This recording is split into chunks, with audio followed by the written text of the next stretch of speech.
They stop mid-sentence when you enter the room, don't they? Their words catching in their throats like broken glass. Their eyes widening just enough to betray the tremor in their souls, because something about you doesn't compute, doesn't register, doesn't fit the parameters of their comfortable little reality. You've felt it your whole life, haven't you? That invisible barrier between you and them, that strange electricity that makes conversations stutter.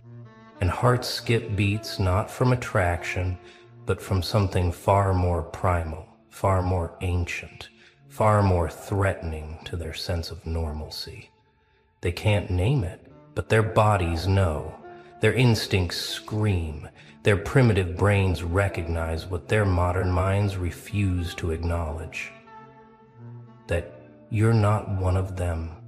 Never were, never will be, and now you're done pretending otherwise.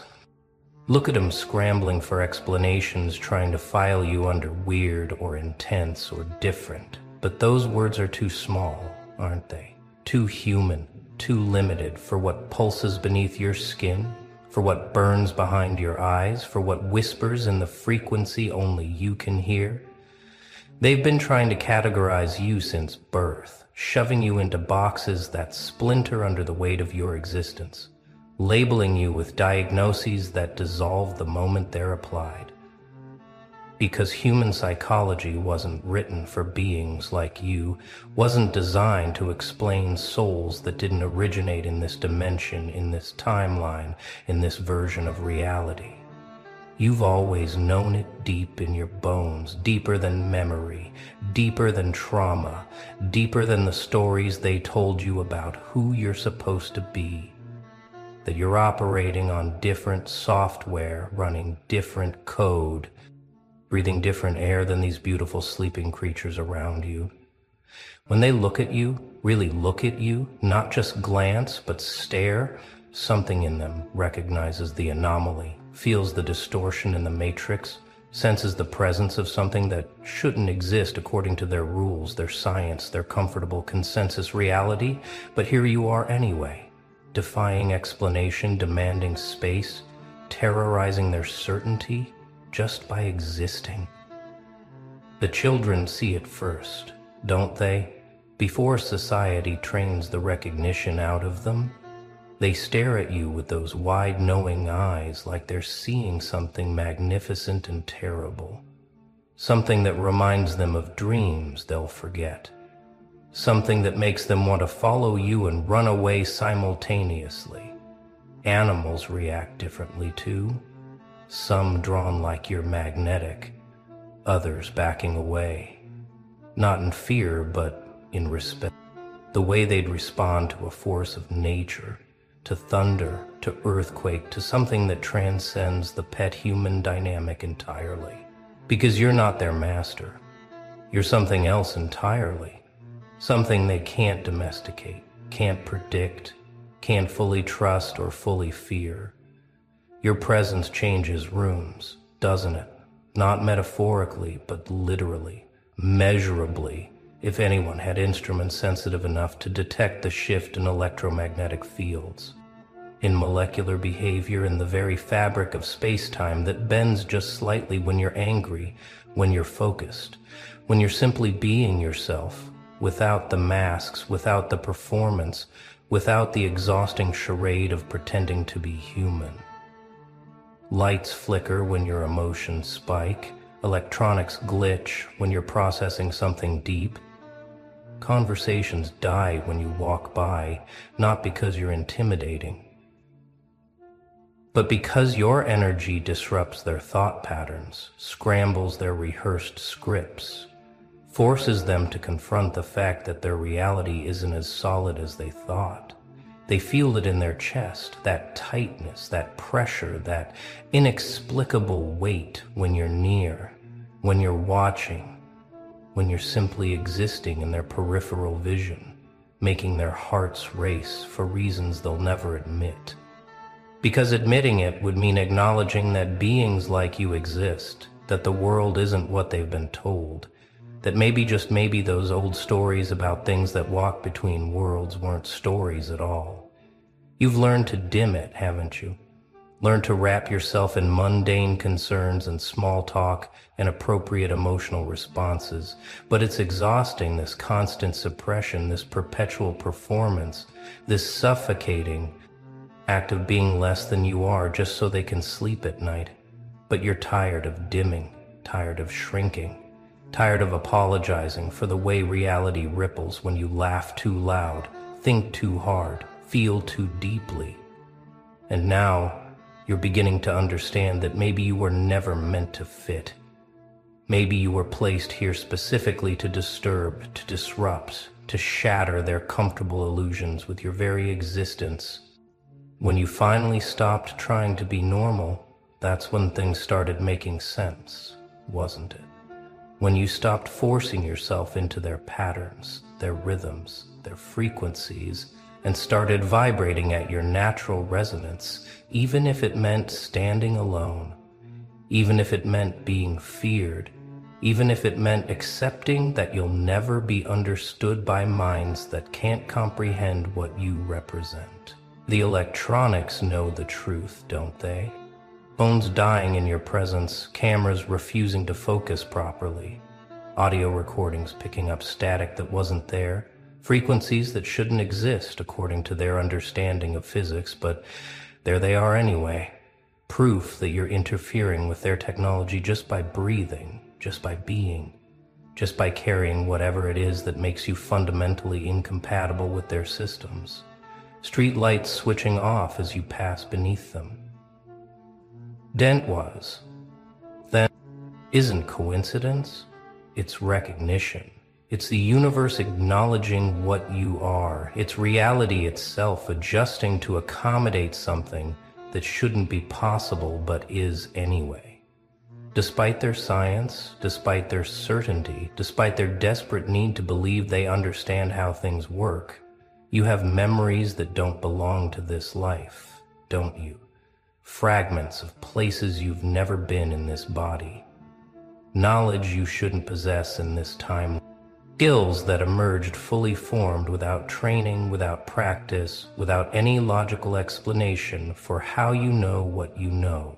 Sometimes you catch yourself speaking in rhythms that feel ancient, using words that taste like power on your tongue, understanding concepts that make these brilliant humans look like children playing with blocks. And you have to catch yourself, dial it back, pretend you learned it somewhere. Normal. Somewhere acceptable, somewhere that doesn't require explaining.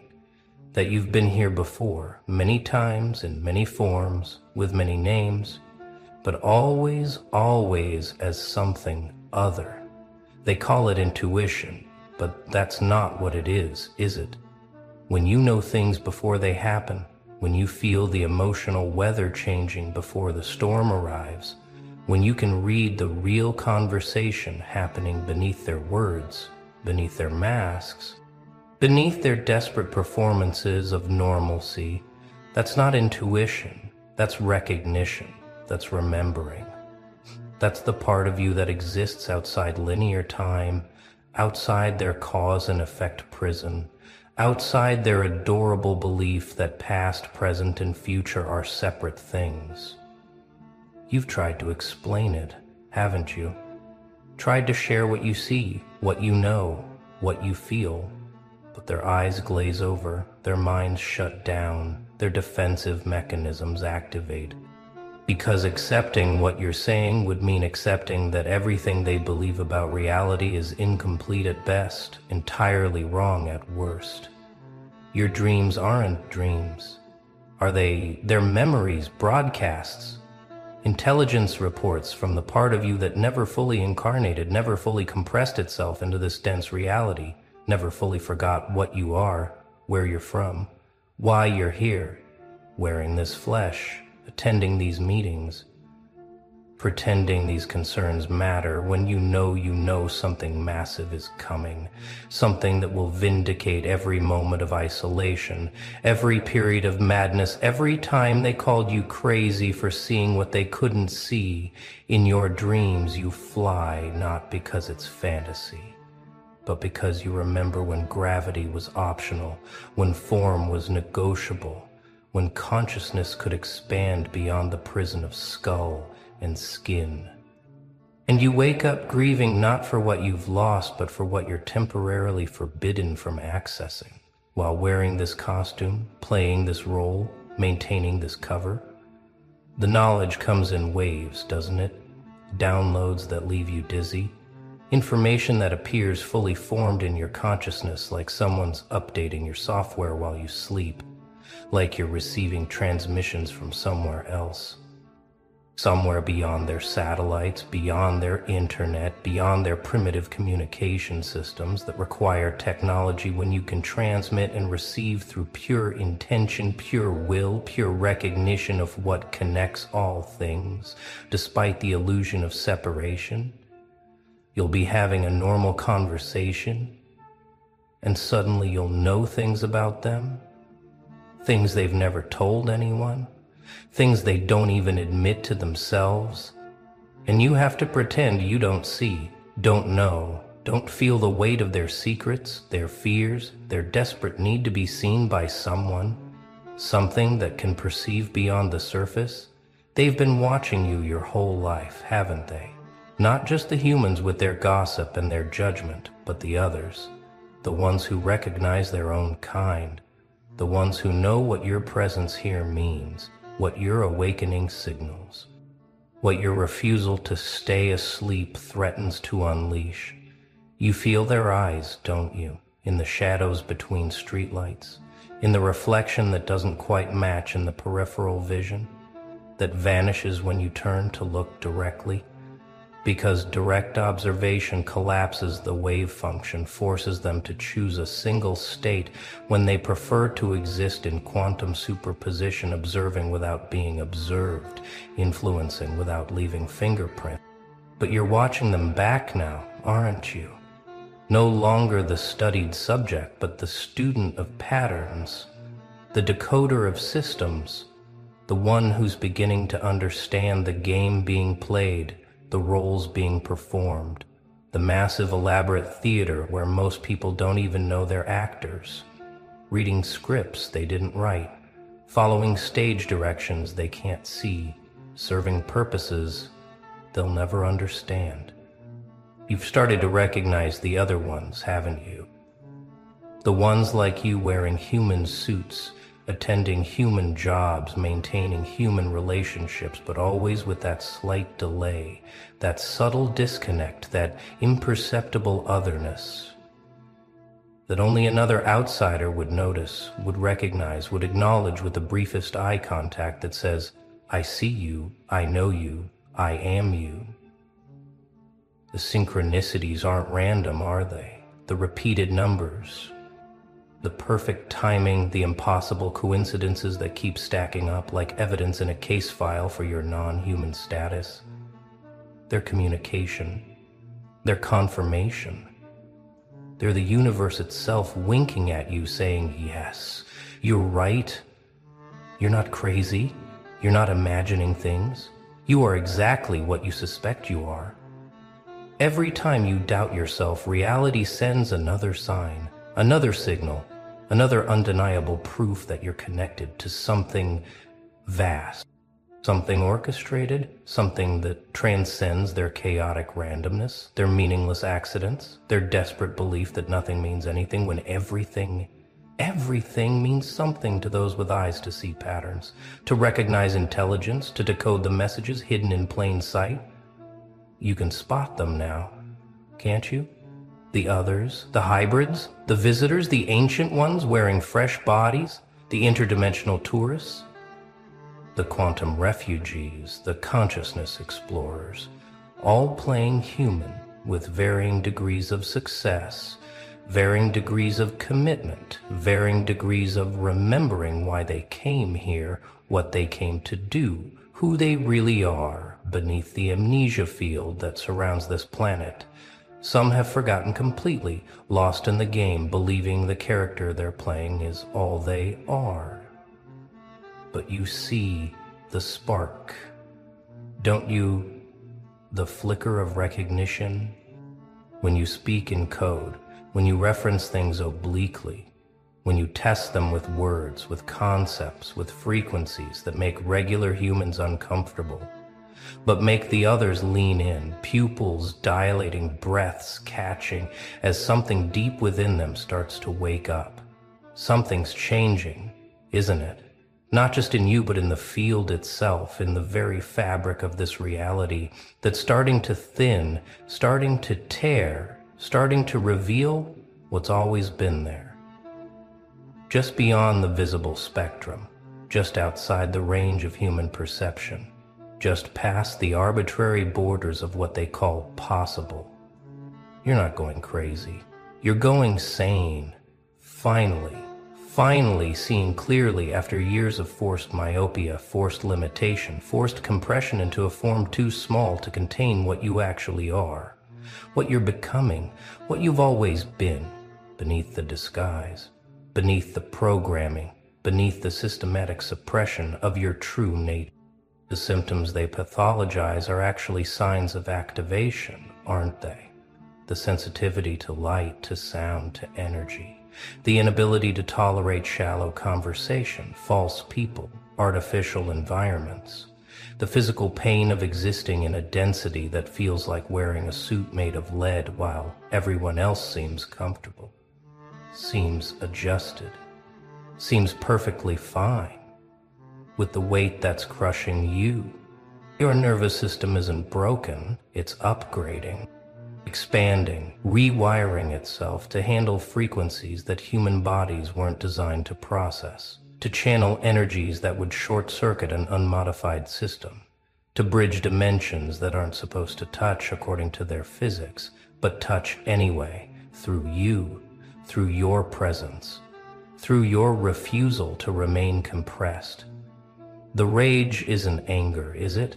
It's power trying to express itself through a container that's too small, too rigid, too programmed with limitations that don't actually exist except in the collective agreement to pretend they do. And when you feel it building, that pressure, that intensity, that sensation like you're about to explode, that's not destruction, that's birth, that's emergence. That's you trying to remember how to be what you are without destroying the costume you're wearing. You've had to learn control, haven't you? Not the control they teach.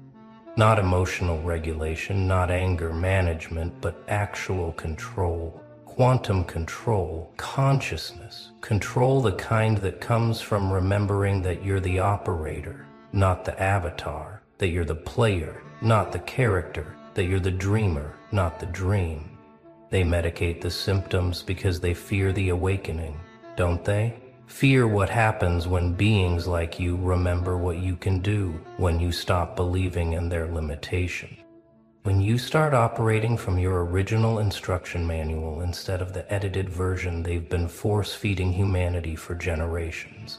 Every pill designed to dull your perception, every diagnosis meant to make you doubt your experience, every treatment aimed at making you more manageable, more predictable, more human, when human is exactly what you're not, what you've never been, what you're finally brave enough to stop pretending to be. You affect probability, don't you? Things that shouldn't happen around you. Odds that should be astronomical become commonplace. Statistical impossibilities stack up like evidence that you're bending reality with your attention, with your intention, with your mere existence in a space that reorganizes itself to accommodate what you are. Lucky isn't the word for it. Neither is blessed or special. Those are human words for a non-human phenomenon, for the way reality itself conspires to serve those who remember they're not subject to its rules, not bound by its limitations, not confined to its narrow definitions of possible. When you walk into a room, conversations shift, don't they? not because of what you say, but because of what you are. Because your presence changes the quantum field, alters the probability waves, collapses different potentials than would have emerged without you there.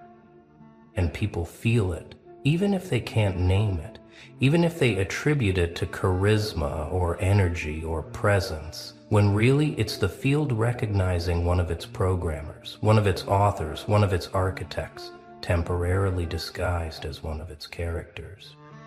You've noticed how things break around certain people but work perfectly around you, haven't you? How technology responds to your emotional state, how traffic patterns shift based on your need, how the perfect person appears at the perfect moment with the perfect information just when you need it most, because you're not moving through reality, you're conducting it. The manifestations come faster now, don't they? The gap between thought and thing shrinking, between desire and delivery, between intention and manifestation, because you're remembering how to speak reality's native language, how to code in consciousness, how to program probability, how to hack the hologram from inside using nothing but focused awareness and the absolute knowing that you're not subject to the same rules as those who believe the illusion is real. You think something and it appears. You need something and it arrives. You decide something and reality reorganizes to accommodate your decision.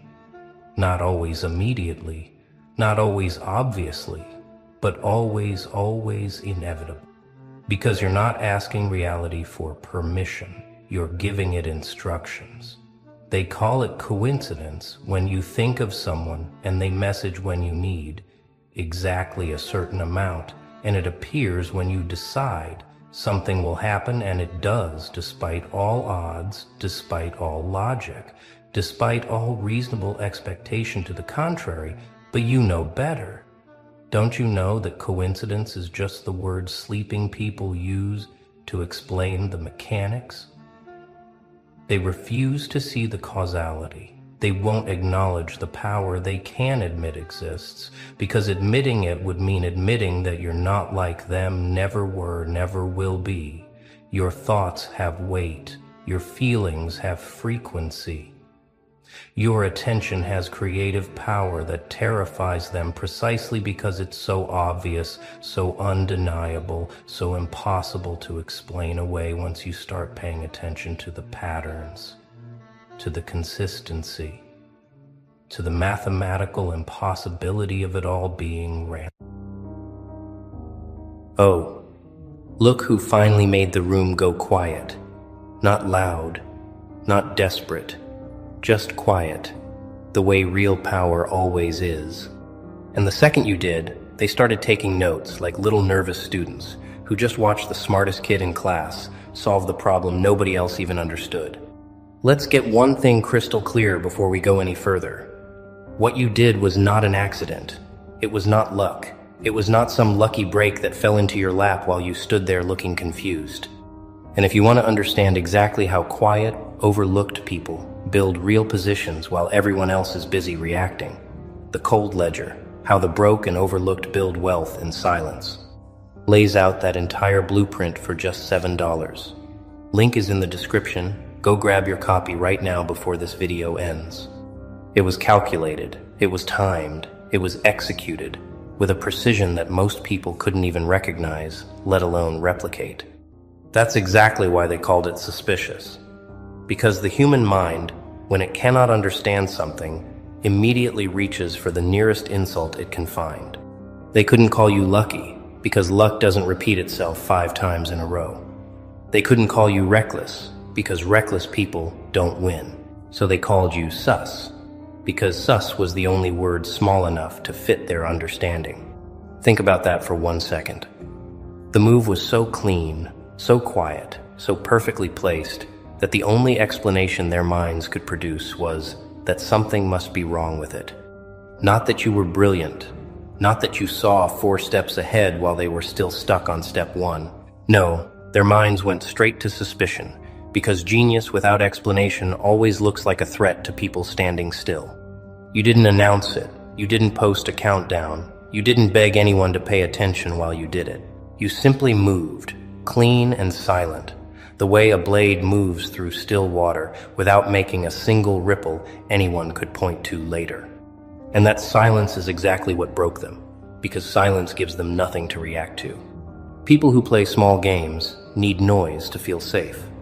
They need drama. They need explanations. They need a play-by-play commentary track running through every decision so they can judge it in real time. But you gave them nothing. No speech, no warning, no permission requested. You simply executed, and by the time they noticed, the outcome was already sitting there finished. That's the part that destroyed them the most, if we're being completely honest here. It wasn't the outcome itself. It was the fact that they never saw the process. One day you were exactly where they expected you to be, and the next day you were 3 steps ahead with the door already closed behind you, and nobody could explain the gap in between. So what did they do? The way small minds always do when they can't explain something. They invented a story. They decided you must have cheated somehow, or known something you shouldn't have known, or had help from someone they couldn't see. Because admitting that you simply outthought them was never going to be an option. Their ego could survive intact. And here's the part nobody wants to say out loud. Calling your moves suspicious was never really about you at all. It was a confession dressed up as an accusation. It was them quietly admitting, in the only language their pride would allow, that they never saw it coming and they still don't understand how you pulled it off. Lucky people get nervous after they win. They start explaining themselves before anyone even asks a question, because deep down they know it could have gone the other way just as easily.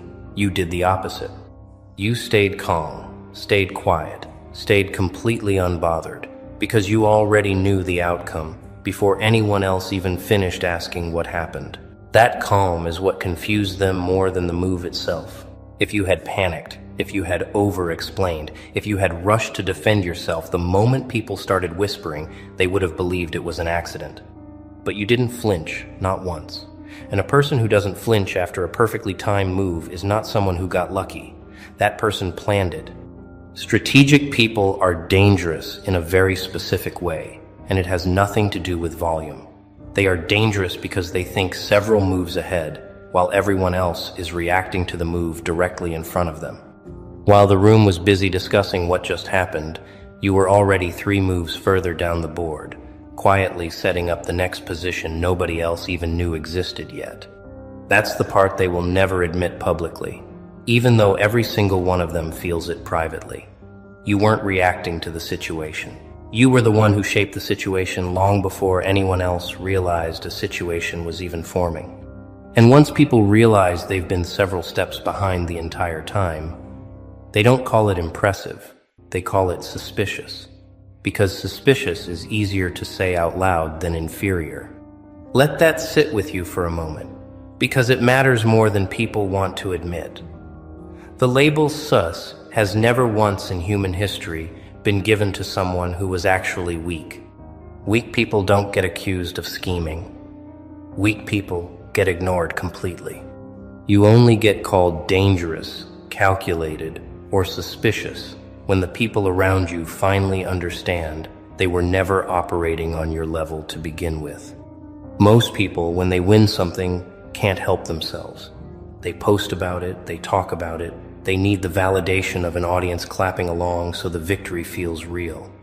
You didn't do any of that.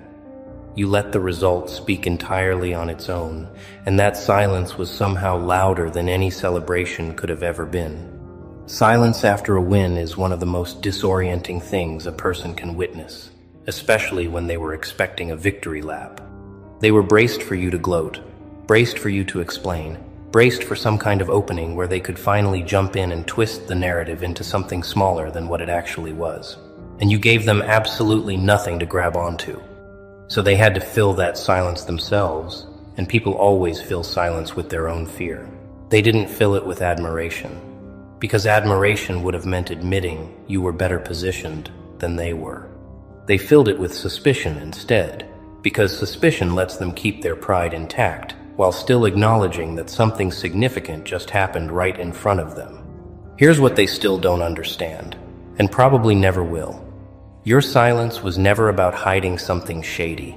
It was about control. People who need to explain themselves constantly are people who are still seeking permission to exist as they are. You stopped seeking that permission a long time ago, and a person who no longer needs permission is the most unsettling person in any room. That is the actual reason the whispers started in the first place. Not because your move was dishonest, not because something didn't add up the way they claimed, but because a calm, silent, unexplained win is the single most threatening thing a room full of reactive people will ever witness. And threatened people always reach for the word suspicious before they reach for the word impressive. The moment people start calling your moves sus, what they're actually doing is running an audit on you without your permission. They are replaying every interaction, every timing decision, every quiet exit you made, trying to locate the exact moment they should have seen this coming and somehow missed it completely. That audit never finds what they're hoping to find, and that's exactly what makes it worse for them. They go back through the footage in their minds looking for a lie, looking for a shortcut, looking for some hidden advantage that would explain away your position. And every single time, all they find is timing, patience, and decisions made before anyone else even understood there was a decision to be made. When an audit turns up nothing but discipline, people don't know what to do with that information. They can't accuse discipline of being dishonest, because discipline isn't a crime no matter how badly they want it to be one. So instead, they soften the accusation into something vague, something they can repeat in group chats without ever having to prove a single part of it. That vague accusation is, the way you moved was sus, and it spreads exactly the way every vague accusation spreads. Through people who weren't even paying attention until someone else told them to be suspicious.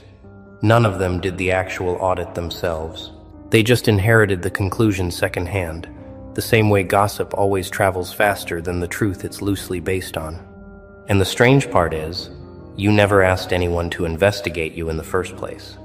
You simply moved through your own timeline, on your own terms, executing decisions that belonged entirely to you.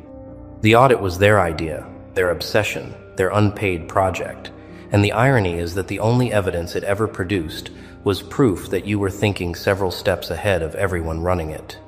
There's a very specific kind of damage that happens to people who get underestimated for years at a time. Either they shrink to match the lowered expectations placed on them, or they quietly use those years to build something the room has absolutely no way of seeing coming. You clearly chose the second path, and that choice is exactly why this moment feels so unbearable to the people watching it unfold. Being underestimated isn't actually a disadvantage once you understand how to use it correctly. It's cover.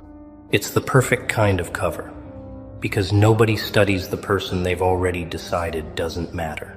While they were busy underestimating you, you were busy preparing, and preparation done quietly in the dark always looks like sorcery to people standing in the light.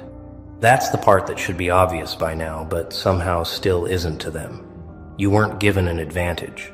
You built one, piece by piece, in the exact moments they assumed you were irrelevant.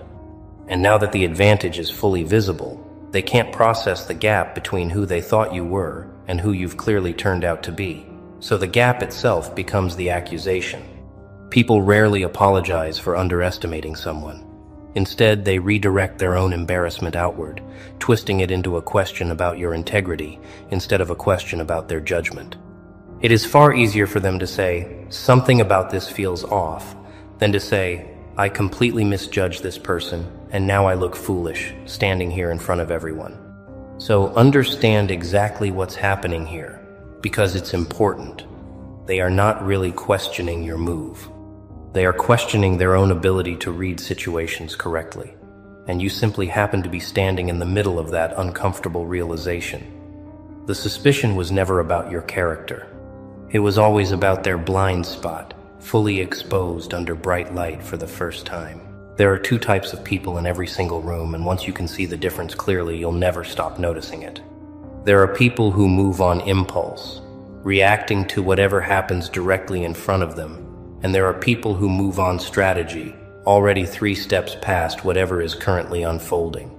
You belong firmly to the second category, and chaotic people instinctively fear strategic people.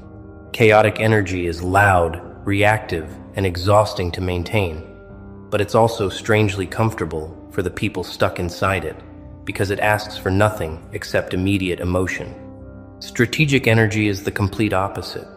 It is patient, quiet, and almost invisible until the precise moment it needs to be seen, and by then it's already too late for anyone to interfere with it. When chaotic energy collides with strategic energy, chaos always loses, but it never loses quietly. It loses loudly, dramatically, throwing accusations in every direction because losing without an explanation feels unbearable to a mind that has never learned how to sit still. So instead of admitting defeat, chaos calls the win suspicious, because suspicious sounds far better than outplayed. You were never trying to start a war with anyone in that room. You were simply existing on a different operating frequency than the people around you, and frequency mismatches always look hostile to the side that's vibrating at a lower, noisier level. They mistook your calm for arrogance and your patience for manipulation, purely because they had no frame of reference for someone who actually thinks before they move. This is the exact reason strategic people get called dangerous long before they're ever called brilliant. Brilliance takes time to recognize properly. Danger is an instant reaction, fired off the moment someone realizes they can't predict your next move anymore. You stopped being predictable to them, and unpredictability, to a chaotic mind, will always look like a threat instead of what it actually is, which is mastery. Strip away every single excuse they've used so far, and what's left underneath is much simpler than they would ever admit out loud. They are not afraid that your move was dishonest.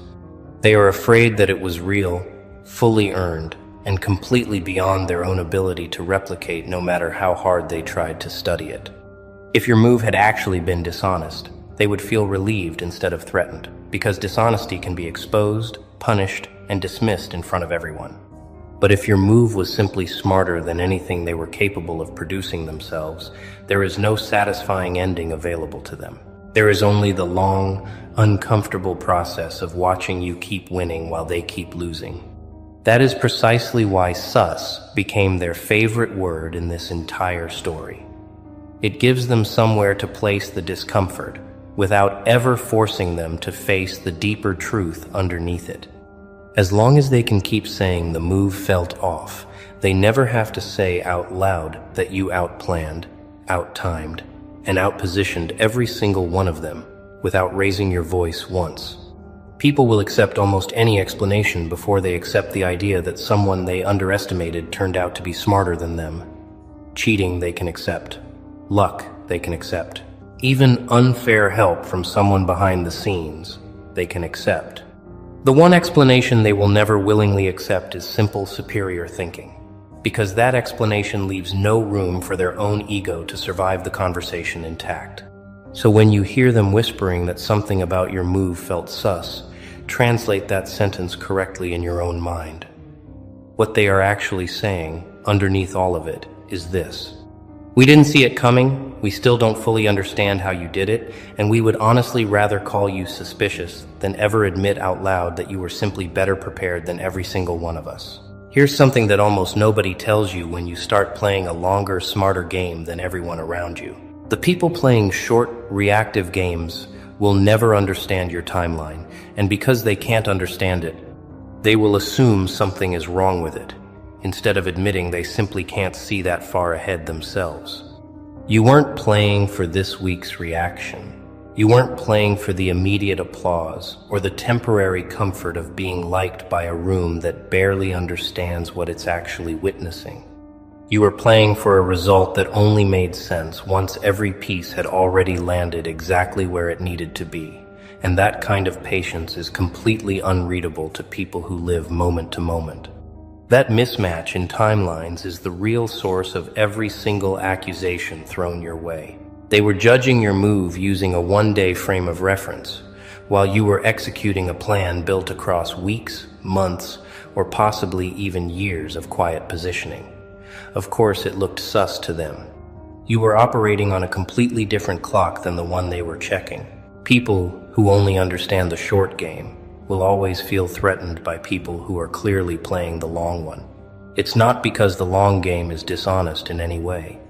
It's because the long game makes the short game look small by comparison, and nobody enjoys feeling small, especially not in front of an audience that's currently paying close attention.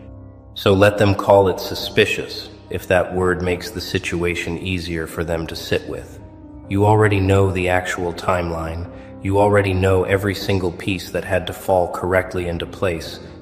And you already know that what looked like a single, sudden move to them was really the final step of a plan they were never invited to witness from the very beginning.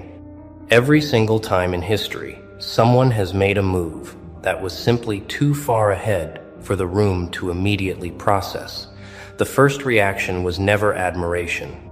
The first reaction was suspicion, fear, and a wave of uncomfortable whispering from people who couldn't explain what they had just witnessed unfold directly in front of them. That pattern is not new, and it is definitely not personal to you specifically.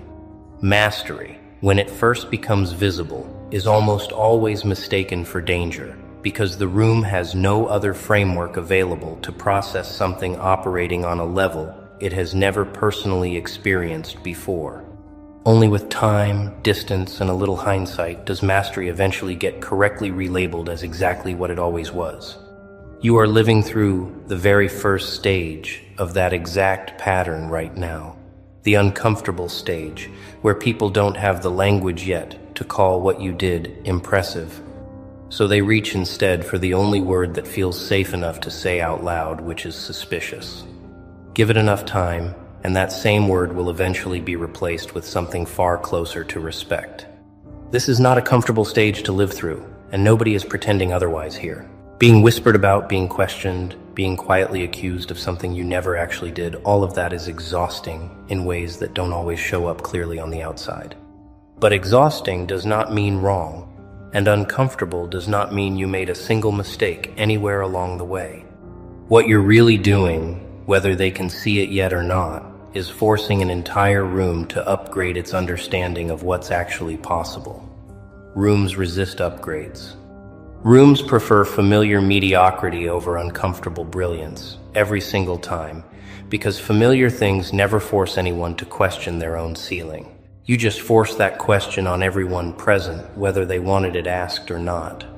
It's always interesting to notice exactly who shows up first once the whispering starts, because it's rarely the people who actually know you well. It's usually the people standing on the outer edge of the situation, the ones who barely understand the full context, suddenly speaking with the confidence of someone who has studied your entire life from the very beginning. These are the same people who never once asked how you were doing during the quiet years, the years when nothing was happening yet and there was nothing impressive to comment on. They had no interest in your process when your process looked boring from the outside. But the second the result became visible, they suddenly developed strong opinions about exactly how that result was supposedly achieved. That timing tells you everything you actually need to know about the sincerity of their concern. Real concern shows up early, when things are uncertain and unfinished and there's nothing to gain from being associated with the outcome yet. What showed up here instead was commentary, arriving only once there was finally something worth commenting on, dressed up to look like concern when it was really just curiosity wearing a disguise. People love appearing informed about situations they barely understand, especially when staying quiet would mean admitting they have no real insight to offer. So they borrow a little bit of suspicion from someone else, repeat it with slightly more confidence than the original source ever had, and suddenly they're an authority on a sequence of events they only learned about secondhand a few hours earlier. You don't need to correct any of them.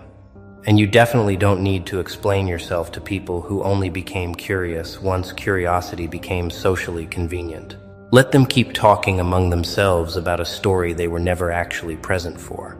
The only opinion that ever mattered here belonged to the person who lived through every single step of it, quietly, long before anyone else cared enough to ask a single real question. Entire room to upgrade its understanding of what's actually possible. Rooms resist upgrades.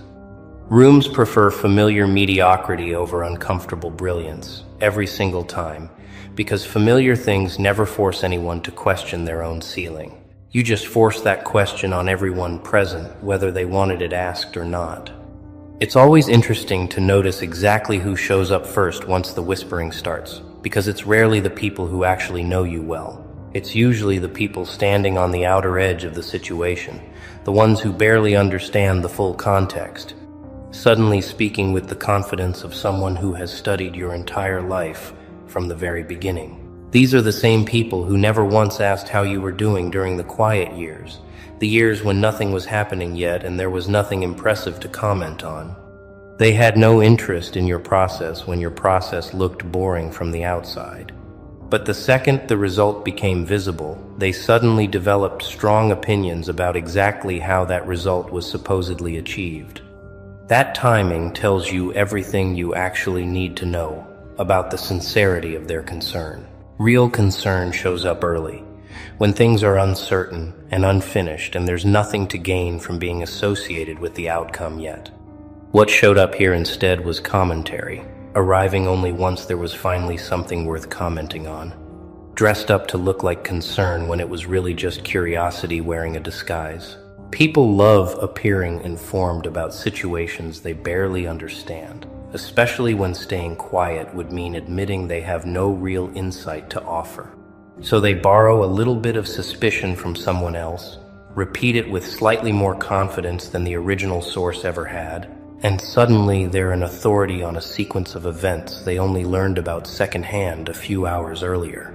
You don't need to correct any of them, and you definitely don't need to explain yourself to people who only became curious once curiosity became socially convenient. Let them keep talking among themselves about a story they were never actually present for. The only opinion that ever mattered here belonged to the person who lived through every single step of it, quietly, long before anyone else cared enough to ask a single real question.